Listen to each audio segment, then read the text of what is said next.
Sa Papa Dudut Stories, may nagmamahal sa'yo. Papa Dudut Stories, Papa Dudut Stories, Papa Dudut Stories.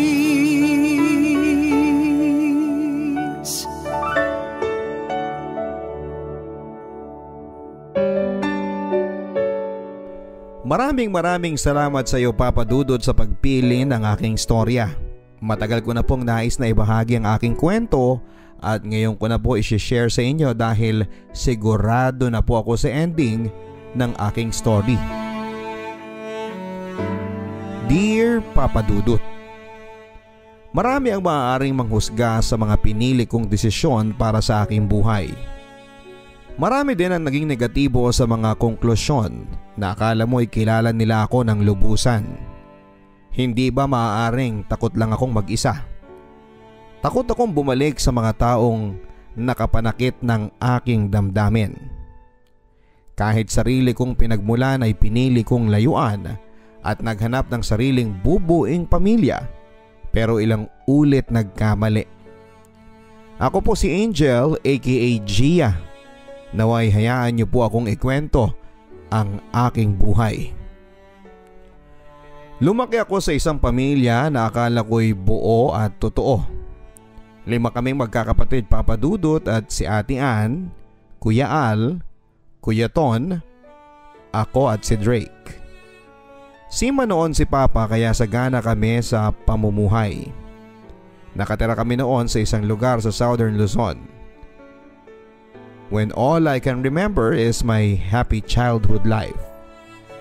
Noong 1998, ang naaalala ko lang ay lumipat kami ng tirahan kasi hindi na bumalik pa sa pagbabarko si Papa. Nakapag-asawa na yung ate namin at bumukod na. Sila kuya naman ay hindi na umuuwi.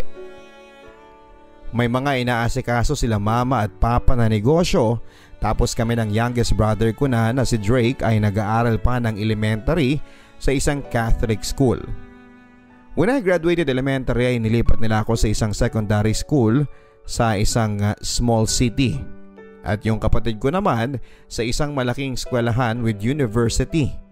Magkahiwalay kami ng eskwelahan. Ang dahilan nila Papa ay tight budget daw kami.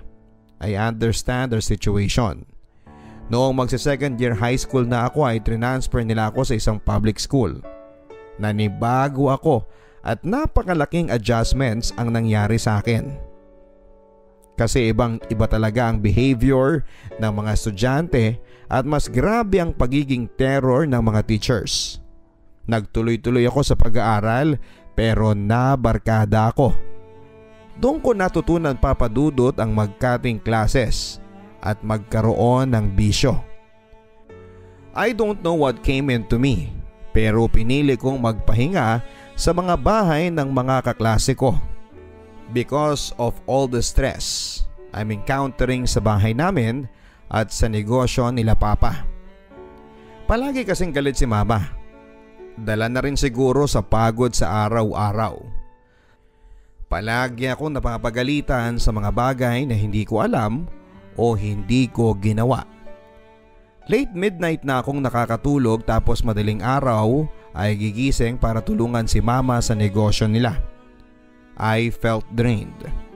Naalala ko pa na may isang araw na kinausap ako ng isang tauhan namin na ka-close ko at sinabing, "Hindi naman sa pakikialam, Jel, pero hindi kaya ampun ka lang?" Tahimik lang ako that time kasi kakatapos lang uli akong pagalitan ni Mama. Kasi naman napansin kong napaka-unfair ng trato nila sa'yo kumpara kay Drake na delotion pa. Halatang alagang-alaga ang balat tapos nasa private school pa din. Samantalang ikaw parang tauhan ka dito. Pagpapatuloy niya. Napakunot noon na lamang ako noon, Papa Dudut, at nagkibit balikat. Wala naman akong magagawa kasi sila ang pamilya ko.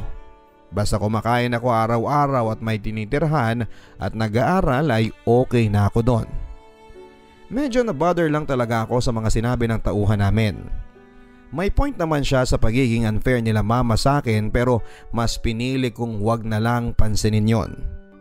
Meron din kasi yung time na ginupit nila mama at lola yung buhok ko hanggang sa anit dahil sa katigasan ng ulo ko. Kasi nga nag-cutting class ako. I have my personal reasons pero aminado rin ako na nasobrahan ko. At kasalanan ko talaga so I deserve a punishment.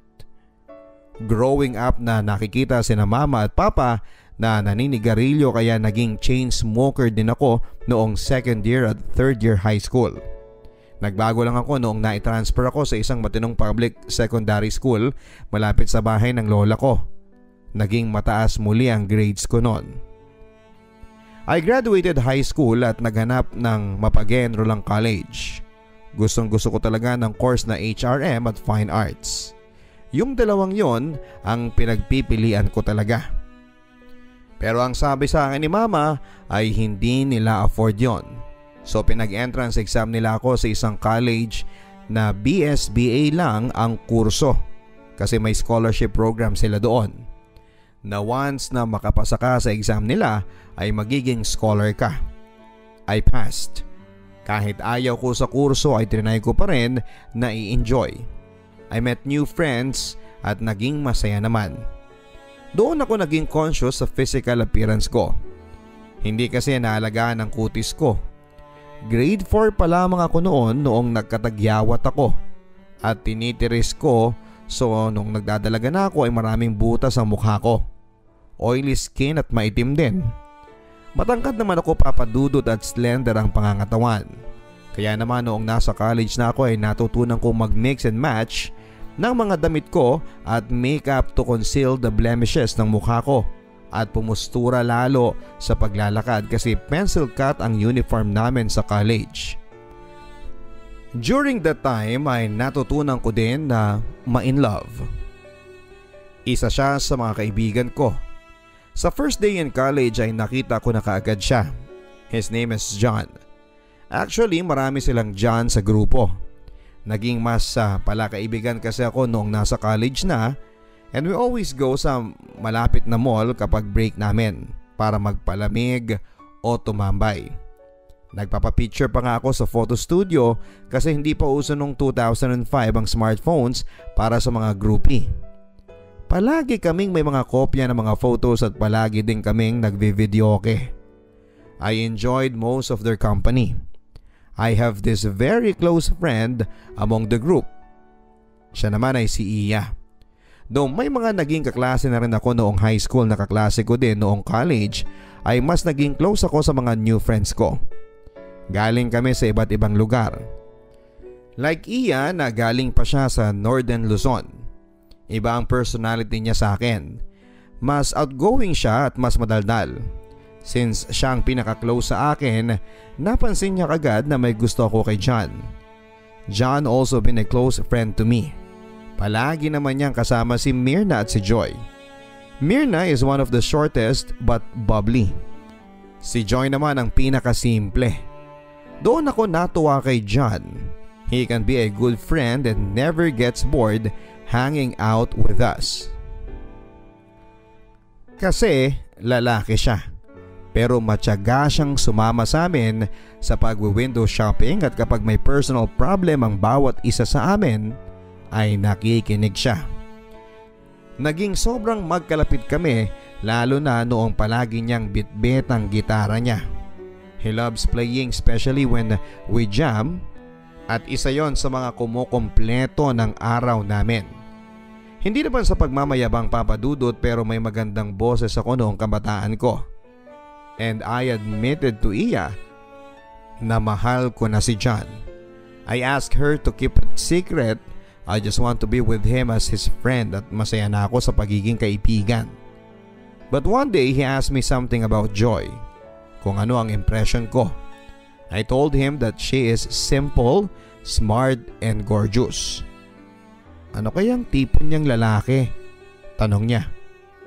Uy bro, in love ka kay Joy no? Binatukan ko siya nung sinabi ko yon. Napangiti na lang siya habang hinahaplos ang ginulokong buhok niya. May konting kurot nun sa puso ko, Papa Dudut, pero natutuwa akong pagmasdan siya ng ganon. Dahil ang sabi ko sa sarili ko ay maswerte ang babaeng mamahalin niya. Mas nakilala ko siya noong palagi na kaming magkasamang gumagawa ng assignments at palagi na kaming magkatabi kapag Friday night out kaming magkakaibigan. Noong may party noon sa college ay umattend ako. I felt free that night, pero nung umuwi ako ng lampas sa curfew hour ay pinagalitan at pinagsasampal ako ni Mama. She even told me na lumayas na ako o itigil ko na ang pag-aaral ko, Papa Dudut. Sa sama ng loob ko ay nasagot ko siya. Ma, bakit ang unfair ninyo mula pa noon? Hindi ba wala na nga kayong binabayaran sa tuition ko at saka yung baon ko sa araw-araw na 40 pesos? Pinagtatrabahuhan ko yan sa pagtulong sa negosyo ninyo. Niwala na nga akong pahinga eh. Nang dahil lang sa minsang pagdalo ko sa party, patitigilin niyo ako sa pag-aaral? Sino bang may gusto ng kursong kinuha ko? Nakatanggap na naman ako ng mag-asawang sampal mula kay Mama. Doon ko nga naisip na hindi ko na kaya. Humagulhol na lamang ako at nagkulong sa kwarto. Naging matigas pa rin si Mama. Pumasok pa din ako ng ilang linggo na naglalakad papunta ng college at pauwi. Nililibre na lamang ako minsan ng ilang kaibigan ko ng pamasahe kapag nakikita nila ako naglalakad ng pauwi. Dito na ako nagiging masaya, kaya ayoko namang pati ito ay ipagkait sa akin. Sagot ko sa kaibigan kong si Chris na bakla nung tinanong niya ako kung bakit nagtitiis pa akong pumasok ng walang baon. Patago din akong kumakain sa kusina para makagayak bago pumasok. Nagpaalam na ako sa mga kaibigan ko na suko na ako sa kalupitan ni Mama. Kasi hindi niya pa din ako pinapansin at wala namang magawa si Papa.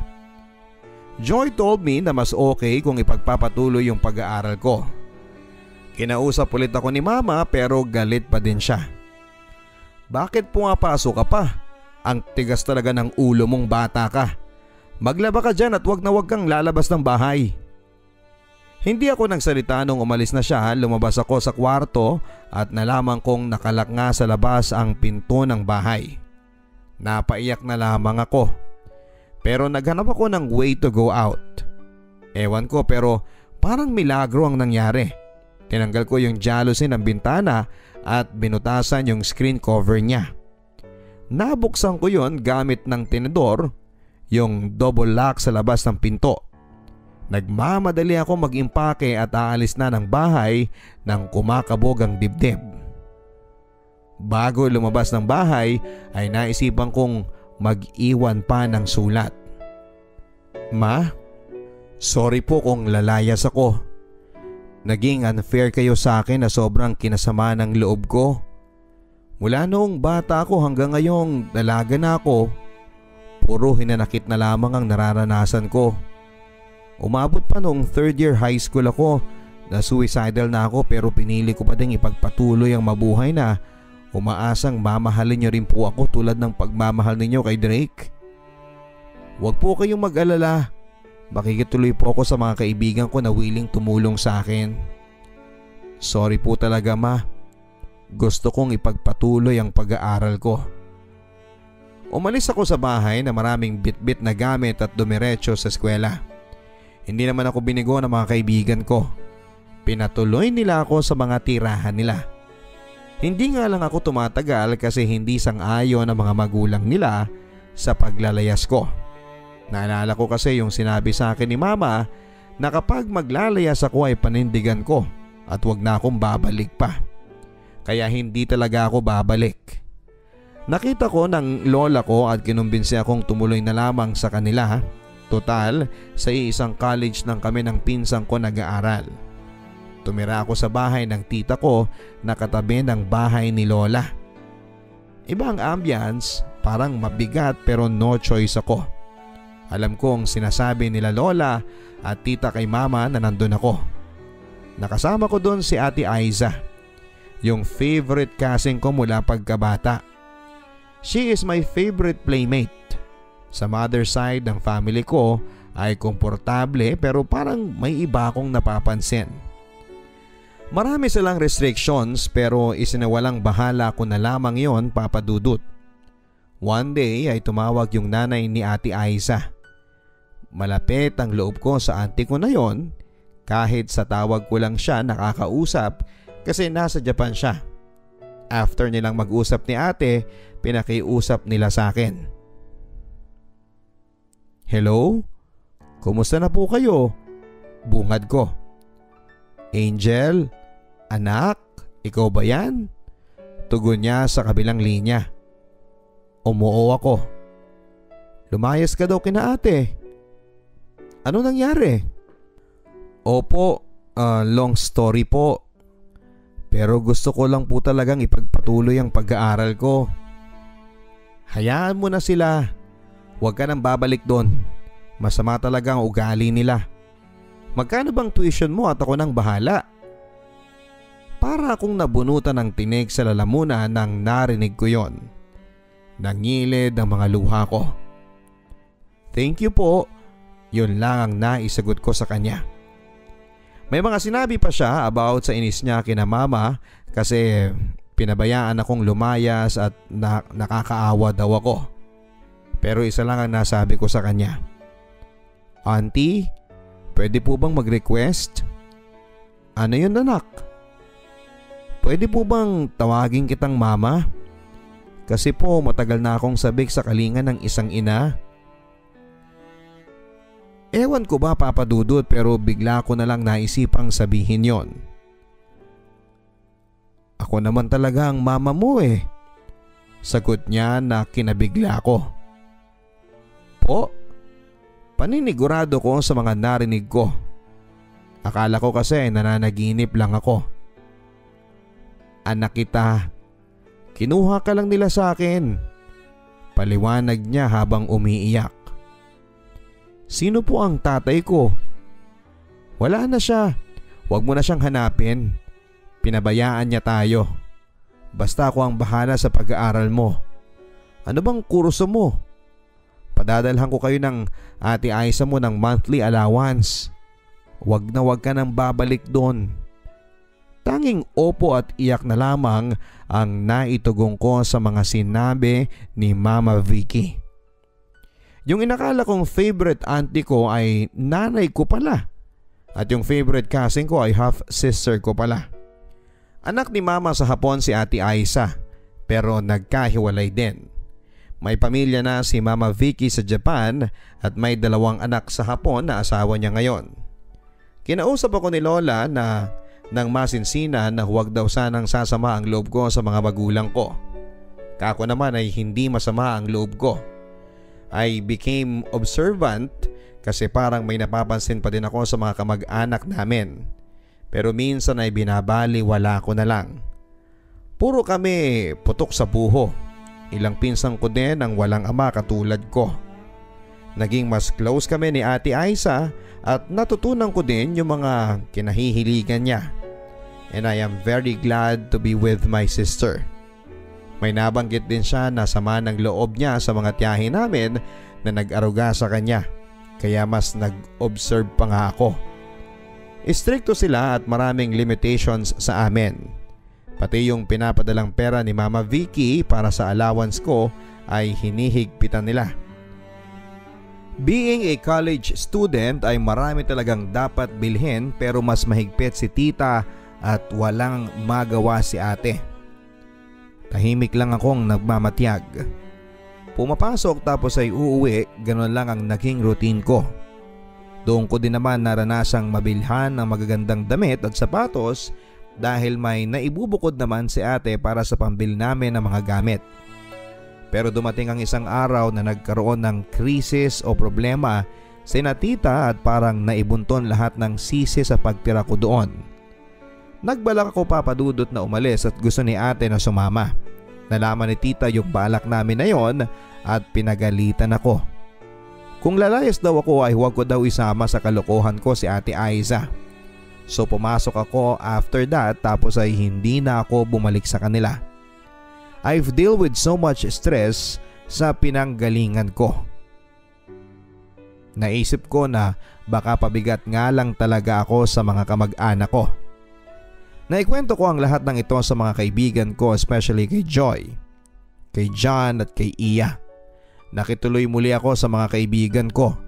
Dumalas na rin ang pag-jamming o inuman namin sa bahay nila John. Isinantabi ko na lamang ang problema ko sa pamilya ko at mas pinili ko na mag-enjoy. Isang araw, Papa Dudut, ay nagpatulong si John sa amin kung papaano ligawan si Joy. Nakangiti akong in-advise sa kanya mga dapat gawin sa panliligaw kahit na wala pa akong experience na maligawan. Masaya akong makita si John na in love kay Joy kahit naaawa sa akin si Iya. Sinabi kong masaya ako at mas magiging masaya kung magkakatuluyan sina John at si Joy. Nung isang araw na nagpasama ako kay John sa bookstore ay ayoko pang umuwi. Sumama muna ako sa kanya sa bahay nila. Dalawa lang kami at sobrang tahimik, unlike noong nagja-jam kami doon with our friends na sobrang saya at may ingay. Sa sobrang pagod ko sa buong maghapon at sa eskwela at paglilibot sa mall ay inantok ako at natulog sa kwarto ni John. Natural na lang sa amin yon kasi ilang beses na rin akong natulog doon. Humiga din siya tulad ng dati. Hindi ko na pinansin yon basta ang nasa isip ko ay matutulog lang kami. Hindi ko na malayan kung anong pumasok sa isip naming dalawa at nagdikit ang aming mga labi. At noon nga, Papa Dudut, ay may nangyari sa amin. Siya ang unang karanasan ko. Napakalaya ko sa mga oras na yon at walang dala-dalawang isip na naibigay ko ang sarili ko at pagkabirihin ko kay John. Mahal na mahal ko siya. Yun lang ang alam ko. Wala akong pakialam kung hindi niya ako mahal. Tahimik lang kaming dalawa noong matapos naming pagsaluhan ng sandaling yon. Nagbihis na ako at inihatid niya ako. Nakatitig lang siya sa akin at ngumiti ako. Sinabi kong, "Uy bro, ayos ka lang?" Napapihit lang siya at nauutal na sumagot na okay lang siya. Naging normal lang ang kilos ko. Hindi ako nagpakita ng pag-aalinlangan sa kanya. Dumaan ng ilang pang mga araw na nahirapan ako sa pag-aaral habang nagse-self-support. Niyaya ako ni Ian na lumuwas ng Northern Luzon. Una, pumunta kami sa Central Luzon sa Tarlac at saka umakyat ng Baguio. Hindi na kami nakabalik sa South kasi mas pinili na lang namin na magtrabaho dito sa Baguio. John stayed in my heart as my first love kahit walang kami. May naging boyfriend naman ako dito sa Baguio, pero nakipag-break din ako sa kanya kasi napapabayaan na niya ang masterals niya dahil sa akin at nasa puso't isip ko pa din si John noon. Until makilala ko si Greg. Nagkahulugan kami ng loob at naging kami after a couple of months na nagkakilala kami. Hindi nagtagal, Papa Dudut, ay pinakilala niya ako sa mga magulang niya at inuwi na sa kanila. Ang bilis ng mga pangyayari at ginusto ko naman ang sumama kay Greg. Nag-aalaga ng baboy ang nanay ni Greg at may repair shop ng sasakyan ng tatay niya. Napakabait nila bilang biyanan kahit nung una ay tutol sila sa maagang pagsasama namin ng anak nila. Alam nila ang nangyari sa amin sa Maynila. Tinutulungan ko ang biyanan kong babae sa pag-aalaga ng baboy at inaalagaan ang isang apo nila sa panganay nila. Hanggang sa lumipas ang isang buwan. Nagbuntis ako sa panganay namin ni Greg. Isang cute na baby girl ang isinilang ko. Kahit gumagamit ako noon ng contraceptives ay nasundan kaagad ang anak namin. Sa ilang taon na pagsasama namin ni Greg ay malimit na ang iilang gabi bago siya umuwi. Ang dahilan niya, ganon ang trabaho niya na kailangang mag-overnight stay sila. Year 2009 nang naisipan kong yayain ang ka-live-in kong umuwi sa amin para ipakilala sila sa mga kamag-anak ko dahil ayun ang in-advise sa akin ng biyanan kong lalaki. Huwag daw ako magtanim ng sama ng loob sa mga magulang ko at siguradong nami-miss nila ako. Sinunod ko ang payo nila, Papa Dudut, pero bago kami lumuwas ay nagpadala muna ako ng liham sa mama ko at sinabing huwag sanang sumama ang loob nila sa akin at nasa mabuti akong kalagayan. Madami akong ikinuwento sa liham ko para handa akong humarap sa kanila pag muli kaming nagkita. Christmas nung lumuwas kami ng mag-ama ko. Dumiretso muna kami kina lola at niyaya kami ni lolo na puntahan sila mama. Ako medyo natatakot pa ako at baka magalit siya. Pero inassure ni lola na hindi na magagalitin si mama at unti-unting nagbago at naging malumanay na ito mula nung lumayas ako. Nagtungo na nga kami sa kanila, Papa Dudut. Nung nakita niya ako ay niyakap niya ako ng matagal at mahigpit. Matagal na katahimikan na puno ng emosyon ang nangyari. Ganun pa man, ang nangyari ay sobrang namis ko si mama. Ngayon ko lang nadama ang ganong kahigpit na yakap niya ang matagal ko nang inaasam na pagdama ng kalinga ng isang ina. Nakita kong pumayat siya at naging malumanay ang kanyang pananalita. May sinasabi siya tungkol sa pananabik niya sa akin mula nung umalis ako habang umiiyak kaming dalawa. Hinagod ko ang likod niya at sinabing huwag siyang mag-alala. Nasa mabuti akong kalagayan dahil napakabait ng mga biyanan ko. Dumating si Papa at niyakap niya ako. Habang humahagulhol ay sinabi niya na, "Anak, ano ba naman yan? Mag-isa mo lang na umalis pero 4 na kayo pagbalik mo." Habang umiiyak ay napatawa ako sa mga sinabi ni Papa. "Papa naman natatawang sabi ko." Sobrang namis ko sila, Papa Dudut. Pero andun pa din yung pag-aalinlangan sa puso ko. Kasi mas napamahal na sa akin ang lugar ng Baguio. Kaya mas nananabig ako sa pagbabalik namin doon. Naging mabilis lang ang bakasyon namin sa tirahan nila mama. We shared random stories at simpleng Noche Buena. Wala akong narinig, Papa Dudut, na patungkol sa natuklasan ko sa pinanggalingan ko. Na parang ang nais lang ng bawat isa ay i-celebrate lang ng matiwasay ang Pasko. Tuwang-tuwa naman yung kapatid ko sa mga anak ko kasi malilikot sila at madaldal ang panganay ko. Hindi nagtagal ay bumalik na kami ng Baguio at tuloy-tuloy ang daily routine ko sa bahay ng biyanan ko. Ganun uli ang ginagawa ni Greg. Ilang gabi na hindi umuwi. Pag uuwi man siya ay hindi nagtatagal sa bahay ng 2 araw. May inaabot naman siya na panggastos para sa mga bata. Minsan kinakausap ako ng biyanan kong lalaki. Tinatanong ako kung alam ko ba ang pinupuntahan ng anak niya. Na imbes na tulungan na lang siya sa repair shop nila, kung saan-saan pumupunta para kumita pa ng pera. Ang sagot ko na lang ay hindi ko alam kahit na alam ko ang ginagawa ni Greg. Nakita ng mismong mga mata ko ang ginagawa ni Greg na labag sa batas. Sinubukan ko siyang pagsabihan na itigil at maghanap na lamang ng matinong trabaho. "Ano ka ba?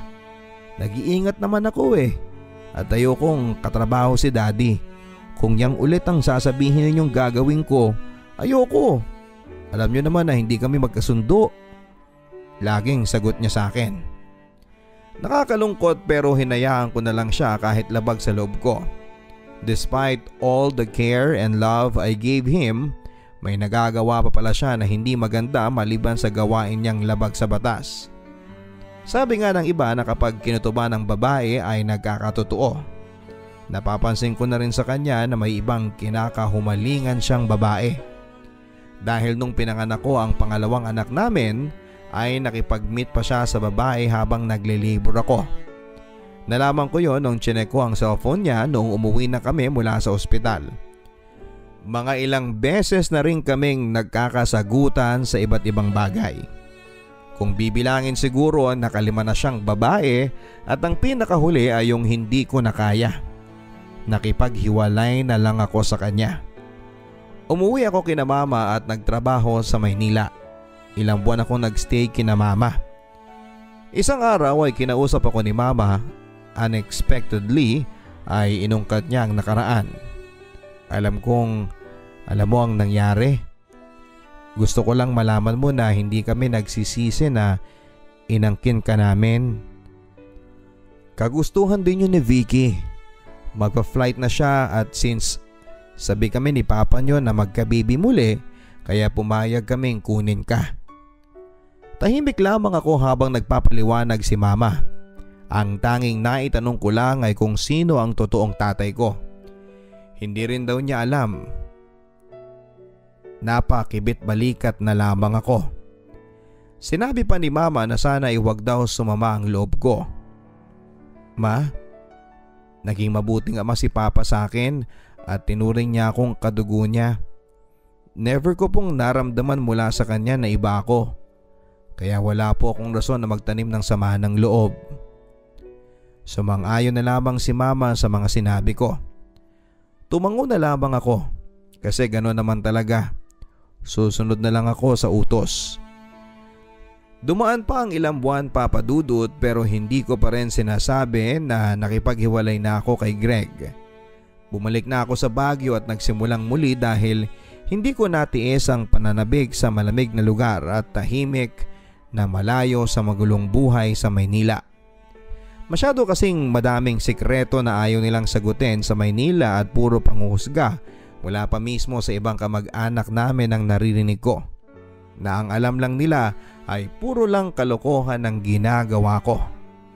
Tao lamang ako at naghahanap ng tunay na pagmamahal. Naging masaya naman ako sa unang inibig ko kahit iba ang minahal niya. Nabigo ako sa unang pagbuo ng pamilya. Napapatulala na lamang ako kadalasan sa kakaisip sa mga nangyari. Tanging ang malamig na simoy ng hangin dito sa Baguio ang nagpapamanhid ng aking damdamin.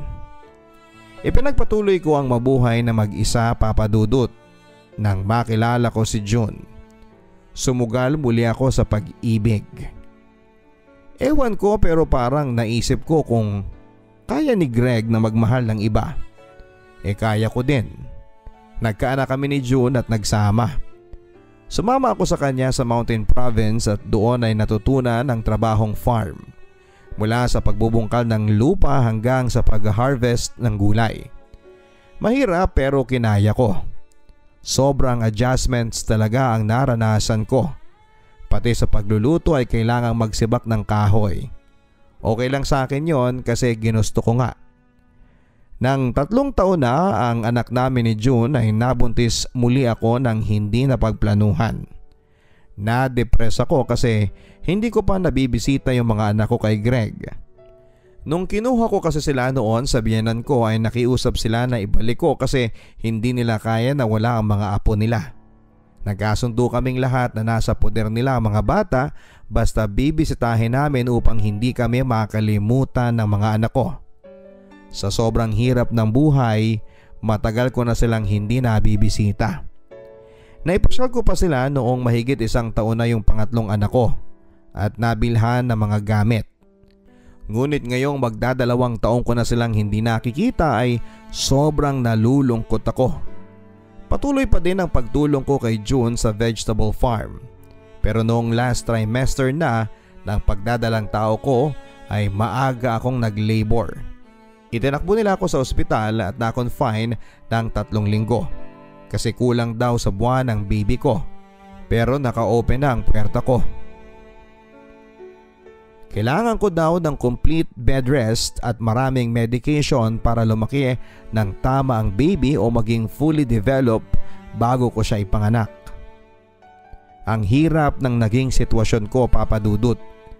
Naiinis ako sa sarili ko kasi sobrang tanga ko. Ngunit mas naging priority ko ang batang nasa sinapupunan ko. Kailangan ko siyang ipanganak ng malusog at maayos. After giving birth sa pang-4 na anak ko, nalubog kami sa utang. Walang matinong trabaho si June. Lumuluwas siya para maghanap buhay pero kulang pa din. Nagkapera ako after ng ilang buwan at ako na ang nagbayad ng mga utang namin. Naging sobrang dependent si June sa kakayahan ko. I felt drained habang inaalala ang mga nagawa niya sa akin habang nagsasama kami. May minsang na-diagnose siya with gonorrhea, tinanggap ko pa rin siya. Kahit pa nung ilang beses na niya ako muntikang mapagbuhatan ng kamay ay tiniis ko yon. Kahit wala na kaming maiulam at umiiyak ang anak ko kasi hindi ko maibigay ang gusto niyang ulam, pinagtsatsagaan ko yon. Kahit kinukutya ako ng nanay niya ay tinitiis ko. Iniwan niya pa akong mag-isa noon sa ospital para makipag-inuman at ginastos ang pinadala ng ate ko na gagamitin ko sanang pambili ng gamot at pagkain. Tapos ay lumuwas siya para daw magtrabaho pero minsan sa isang buwan ang padala niya ng 1,000 lamang. Siguro ay hindi ko na kinaya ang mga nangyayari kaya kinausap ko si June at pinilit ko siya na ako na lamang ang maghanap buhay sa amin. Tumutol siya pero napapayag ko din sa bandang huli.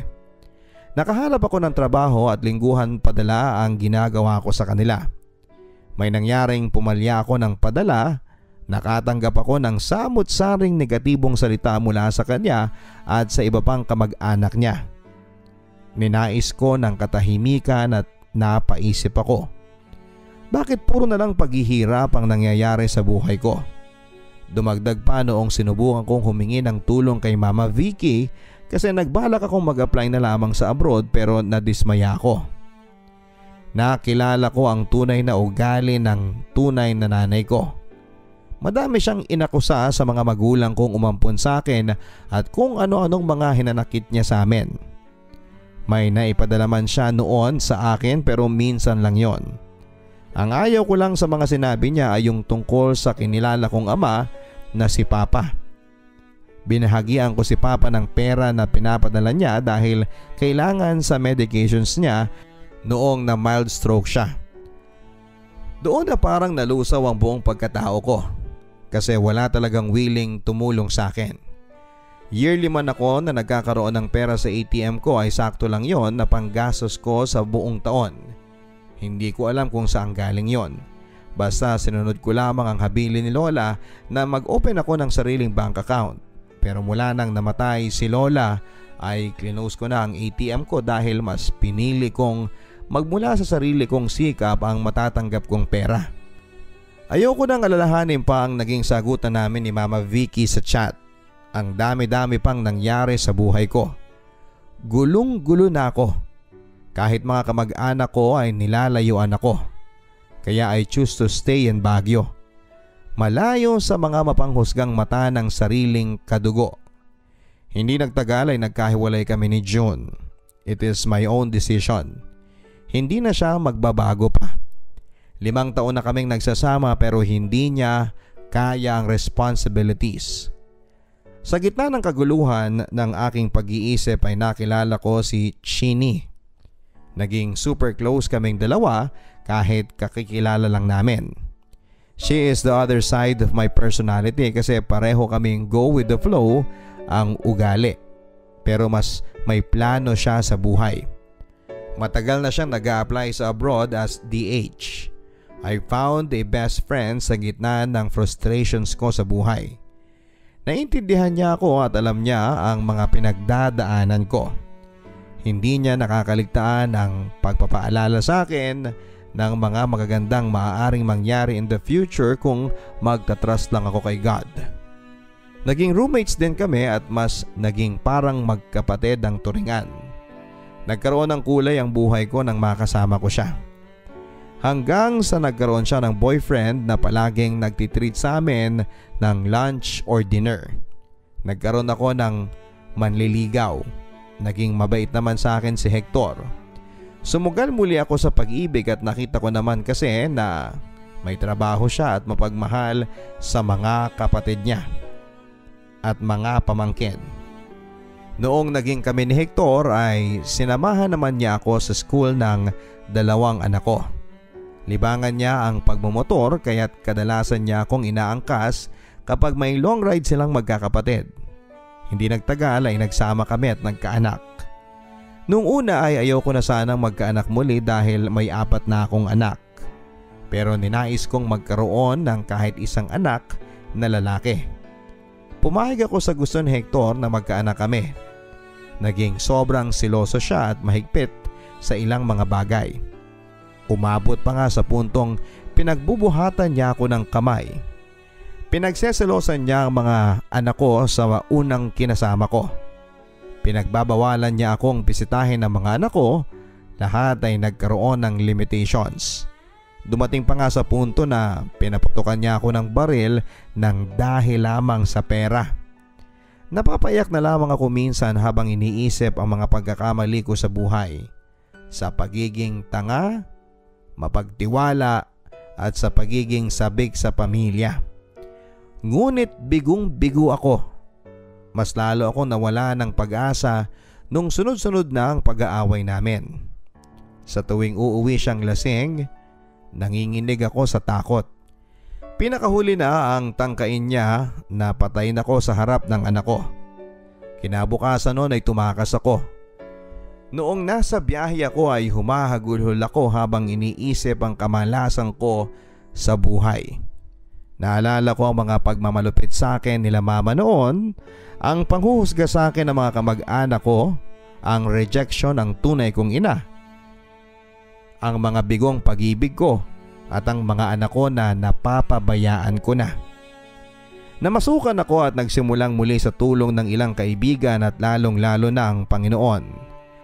Regular na muli ang pagpapadala ko ng sustento sa mga anak ko. Naging emosyonal ako noong minsang dumalo ako sa fellowship na dinaluhan ng mga anak ko.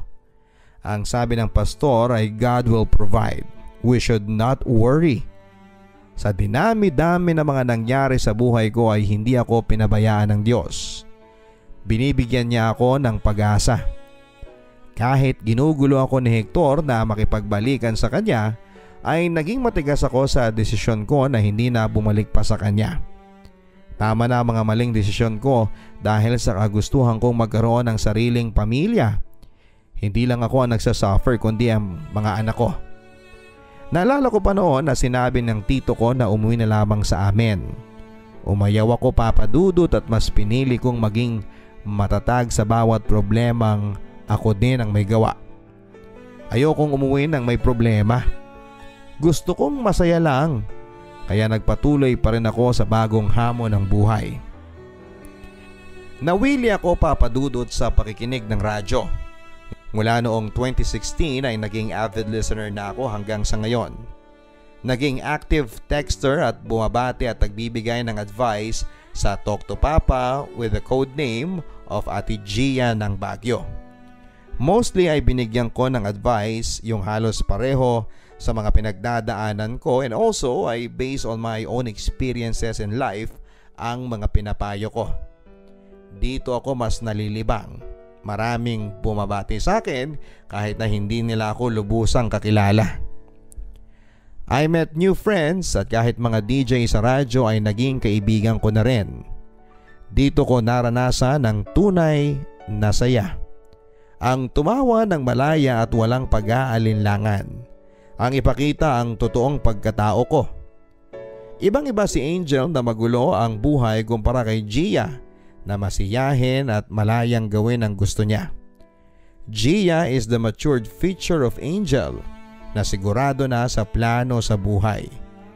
Ang gaan-gaan ng feeling ko bilang si Gia papadudot. Hindi ko naman kinakalimutan ang mga old friends ko pero mas naging totoo ako sa sarili ko with my new friends. My best friend Chini still supports me kahit nasa Hong Kong na siya. We always keep in touch, Papa Dudut. Palagi niya pa rin akong pinapaalalahanan about sa bawat desisyon ko sa buhay. I thank God that I found a best friend na katulad ni Chini na nagpapadama sa akin na hindi ako nag-iisa. Hanging out with my new circle of friends made my days happier. Lahat kami ay avid listener ng radyo. Kasama sa grupo na yon si Mr. Puyat. Matagal na rin siyang tumatawag sa radyo at nakikipagkulitan sa mga DJs. Nakapag-share na rin siya ng problema niya sa radyo. Hiwalay din siya sa asawa. Betrayed 3 times ng kanyang dating asawa. Ang masakla pa kasal sila at may 2 kids. Napakabait ni Jomar, totoong pangalan ni Mr. Puyat. Lahat ng nakakilala sa kanya, pati mismong boss niya ay saludo sa honesty and integrity niya. Kinukulit kami ng isang barkada namin na katrabaho niya na sana ay magka-developan daw kami kasi bagay daw kami. Then it suddenly happened. Nagkaligawan kami Papa Dudut at naging kami nitong April 2019. Takot na ako noon na pumasok muli sa isang relasyon at halos isumpa ko lahat ng lalaki sa mundo. But he made me forget of my hate against men. Though noong mga unang buwan naming magkarelasyon ay medyo naging magulo din. Nalampasan namin ang mga trials na yon. Ito yung relasyon na dinagsa agad ng pagsubok na halos inakala naming bibitaw na kaming dalawa. Because of ex issues ay halos sumuko na kami pero nanaig pa rin ang pagmamahala naming dalawa. Maraming manghihinayang kung magkakahiwalay kami dahil nasubaybayan ng marami ang love story namin mula nang magkakilala kami sa radyo. Napamahal na siya sa akin at ramdam kong mahal na niya ako. After 3 months ng relasyon namin na puno ng twists and turns ay naging mas matibay pa ito. Ipinagtanggol niya ako sa ex-wife niya na ginugulo kami noon dahil hindi niya matanggap na nakalimutan na siya ni Jomar matapos niyang lokohin ito ng 3 beses. Sinubukan niya kasi makipagbalikan kay Jomar pero ayaw na niya. Na-realize niya ang mga paghihirap niya noon sa poder ng ex niya. Sinabi din niya sa lahat, pati sa mga magulang niya, na sa akin niya lang naranasan ang pagmamahal at pag-aalaga o pag-aasikaso ng isang girlfriend. Hindi niya rin ako binigo sa pagtanggap niya sa mga anak ko. Ipinangako niya sa akin na magtutulungan kami sa lahat ng bagay.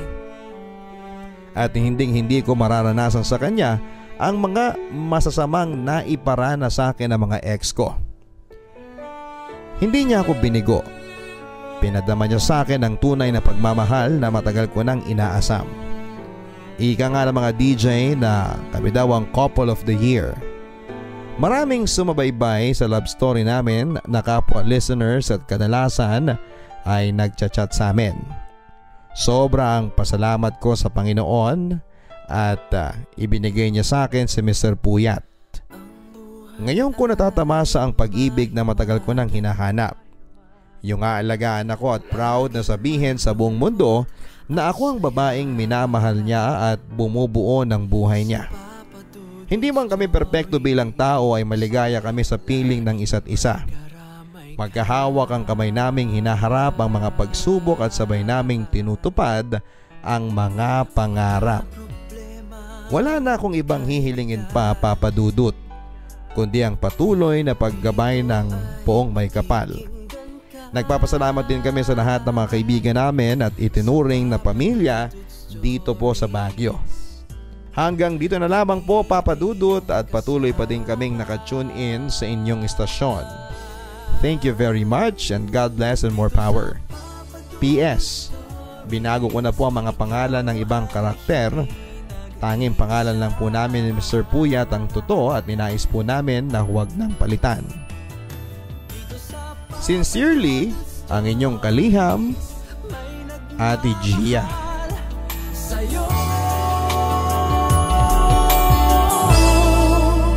Papa Dudut Stories, Papa Dudut Stories, Papa Dudut Stories.